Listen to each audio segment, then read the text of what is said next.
While focus now shifts to the management of the protests by the law enforcers, right from crowd control to the use of tear gas and even weapons.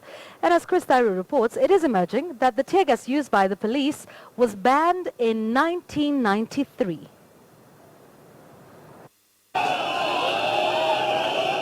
Given that core leaders and their supporters are determined to continue holding demonstrations at anniversary towers until IEBC commissioners feel the pressure and leave office, focus shifts on how the police are controlling the demonstrators who enjoy their picketing right as enshrined in the Constitution. All the demonstrations, police have been forced to lobby tear gas canisters as well as water cannons to disperse the crowds. Now, according to security analyst Major Bashir Abdullahi, the police need extra lessons on how to handle crowds. We have not seen any rehearsals being conducted by the police in preparation for such control of crowds. It's important they do rehearsals to ensure that the crowd is dispersed peacefully before even they reach the kind of properties they protect.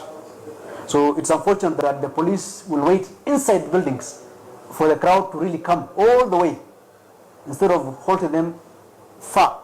It has also emerged that the tear gas being used by the police was banned by the United Nations under the International Chemical Convention in 1993 due to its health implications. Surprisingly, the police themselves also fall prey to the tear gas since they are not fully equipped with gas masks. The convention says it is for international war or conflict.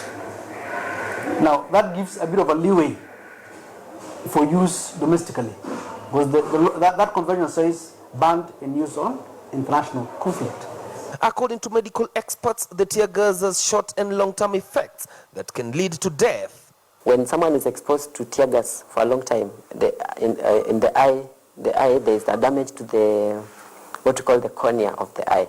When there's a damage to the cornea of the eye, it gets a bit of scarring, and that leads to something we call cataracts, which just means the cornea is scarred. Police have also put to use the newly acquired water cannons used to spray the demonstrators with water, which is laced with acid and causes irritation on the skin. The government acquired 20 of them, with 3 being sent to Kisumu, 3 in Mombasa, and the rest in Nairobi County. If you're too close, the force can push you down, really. So the farther you are away, as it spews out water, you can see the water actually having several layers, because the distance is a bit far. The police are supposed to do their work within the confines of the law.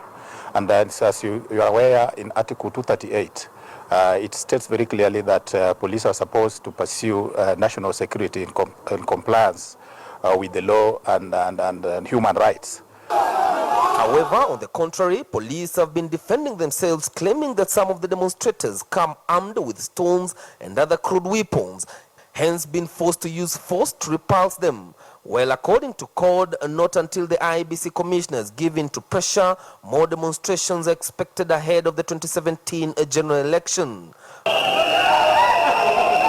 Chris Thyru, KTN News.